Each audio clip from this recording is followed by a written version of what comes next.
इस वीडियो में आज हम देखेंगे प्राकल्पना का महत्व। अभी तक जो हमने प्राकल्पना के बारे में देखा, उसकी विशेषताओं के बारे में देखा, उसके प्रकारों के बारे में देखा, उसके स्रोतों के बारे में देखा, और आज का हमारा जो इसका प्राकल्पना के बारे में जो भाग है उसको हमको देखना है। प्राकल्पना का महत्व, प्राकल्पना का गुण। तो जहाँ तक प्राकल्पना के महत्व के बारे में हम बात करें तो विभिन्न अनुसंधानकर्ता या हम कह सकते हैं विभिन्न समाजशास्त्रियों ने एक अनुसंधान में प्राकल्पना के महत्व को अनेक प्रकार से देखा। जहाँ तक है कई विद्वानों ने तो इसकी तुलना ध्रुव तारे से कर दी। जैसा कि ध्रुव तारा जो होता है हमको दिशाओं का ज्ञान कराता है, और ध्रुव तारा के आधार पर हम चारों दिशाओं का ज्ञान कर सकते हैं। उसी प्रकार के ऐसे उनका मानना है कि इसी प्रकार की हमारे एक किसी शोध कार्य के लिए प्राकल्पना का महत्व होता है, जो हमारे अनुसंधान कार्य को एक दिशा प्रदान करता है। कई विद्वानों ने इसको कुतुबनुमा से तुलना की, जो समुद्र में जहाज़ों को रास्ता दिखाने का काम करते हैं। तो हम यहाँ कह सकते हैं कि प्राकल्पना एक सामाजिक शोध के लिए या किसी भी शोध के लिए महत्वपूर्ण होती है, और उसके महत्व को स्पष्ट करने के लिए विभिन्न समाजशास्त्रियों ने कुछ बिंदुओं के माध्यम से इसका महत्व को स्पष्ट किया है, और अपने अपने महत्व के बारे में मत भी दिए हैं। जिसमें मैक्स वेबर कहते हैं कि प्राकल्पना से प्रत्येक वैज्ञानिक गवेषणा में नए नए प्रश्नों को प्रोत्साहन मिलता है। वे एक महत्व को इसको स्पष्ट करते हुए कहते हैं कि एक प्राकल्पना प्रत्येक वैज्ञानिक गवेषणा में नए नए प्रश्नों को प्रोत्साहित करती है। वहीं गुडेव हट की जहाँ बात करें तो वे कहते हैं कि एक प्राकल्पना हमें यह बताती है कि हम किसकी खोज कर रहे हैं। तो इस प्रकार से प्राकल्पना के महत्व को उन्होंने दर्शाने का प्रयास किया। यह प्राकल्पना के महत्व को जब हम देखते हैं तो कुछ बिंदुओं के आधार पर यहाँ स्पष्ट करते हैं, और जिसमें पहला जो बिंदु है वह है अध्ययन के उद्देश्य का निर्धारण।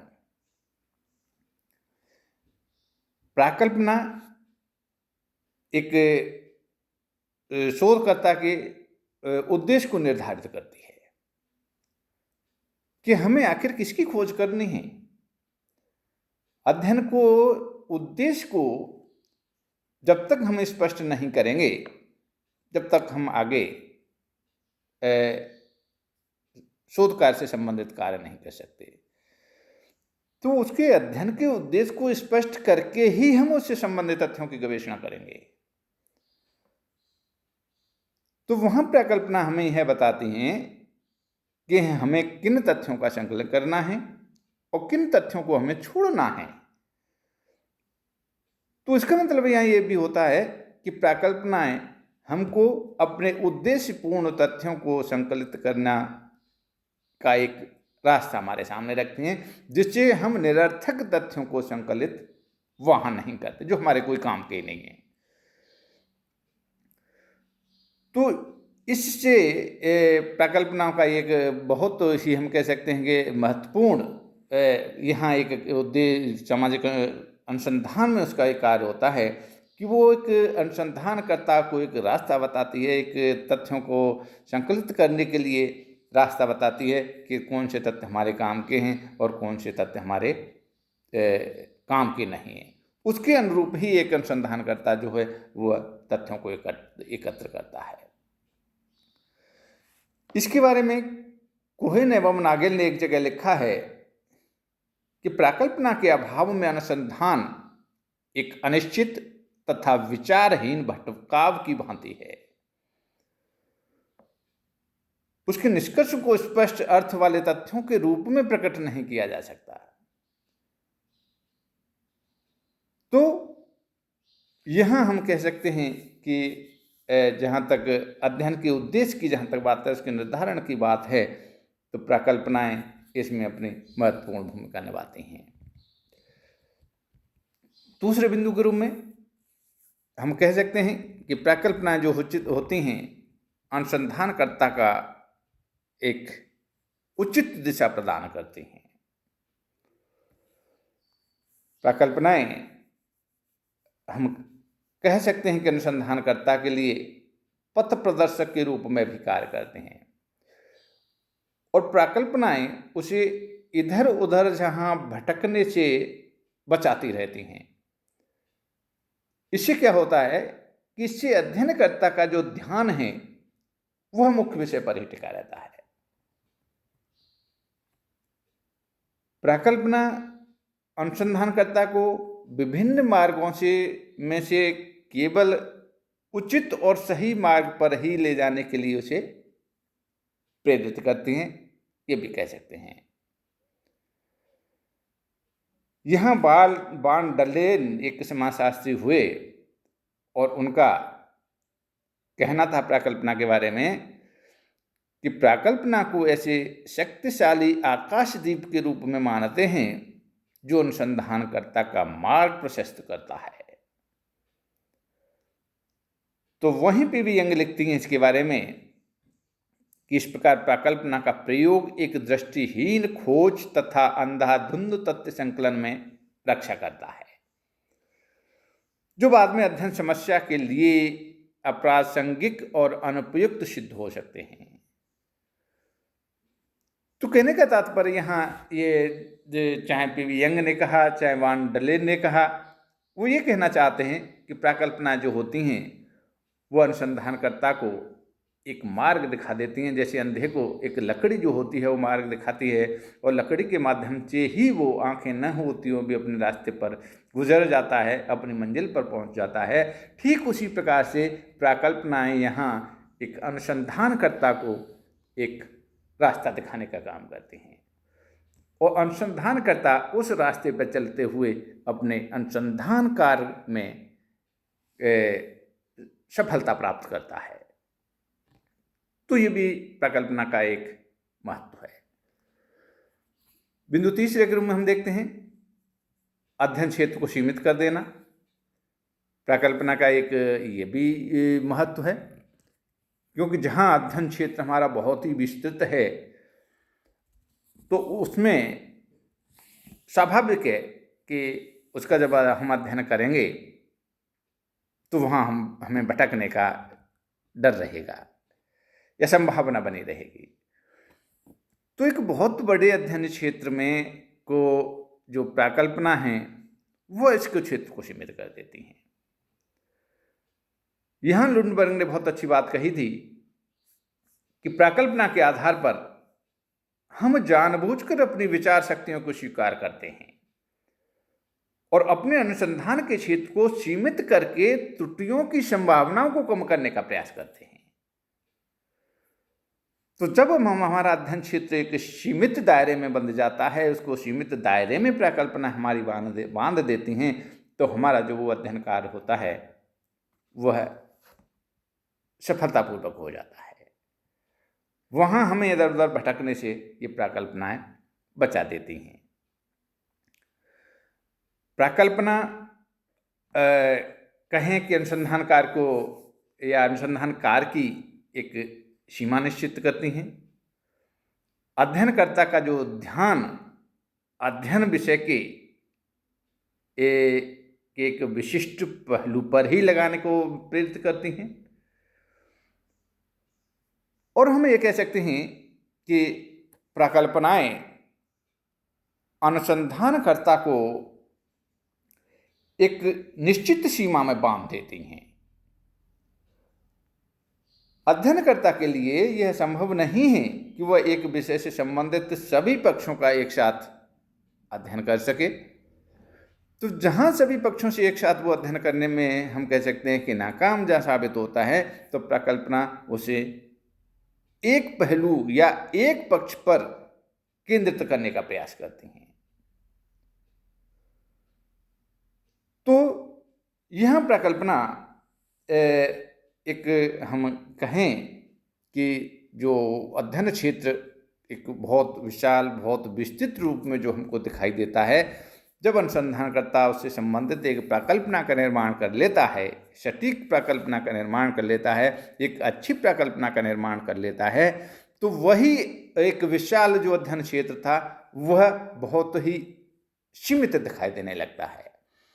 और जब सीमित दिखाई देने लगता है तो उसके लिए हर काम फिर सरल प्रतीत होने लगते हैं। तो इस रूप में भी प्रकल्पना जो है अनुसंधान कार्य में बहुत ही महत्वपूर्ण योगदान देती है। अगले बिंदु के रूप में हम कहें नंबर 4 में कि प्रकल्पना जो होती हैं वो अध्ययन में निश्चितता लाने का भी प्रयास करती हैं या निश्चितता लाती हैं। एक अनुसंधानकर्ता प्रकल्पना के द्वारा अध्ययन को सुनिश्चित बनाता है और इसी अध्ययनकर्ता को यह ध्यान रहता है कि उसे कब, कहाँ और कौन सी सूचना संकलित करनी है, कब, कहाँ, किस उत्तरदाता से उसे संपर्क करना है। इससे क्या होता है, इससे अनियमितता एवं अव्यवस्था की जो संभावना बनने की या बनती है वो टल जाती है। तो यहाँ प्रकल्पना की अध्ययन के रूप में हम कह सकते हैं कि एक प्रकल्पना जो होती है वह अध्ययन में निश्चितता लाती है। कहाँ से तथ्य संकलन करना है, किन उत्तरदाताओं से मिलना है, किन से नहीं मिलना है, किन उत्तरदाताओं से उसको यानी उसके उद्देश्य के अनुरूप तथ्य मिलेंगे, किससे नहीं मिलेंगे। तो वहाँ वो निश्चितता ला देती है जिससे अनुसंधानकर्ता को काफ़ी कुछ सहूलियत मिलती है। अगले बिंदु के रूप में हम देखते हैं कि प्रकल्पना जो होती हैं वो तथ्यों के संकलन में भी सहायक होती हैं।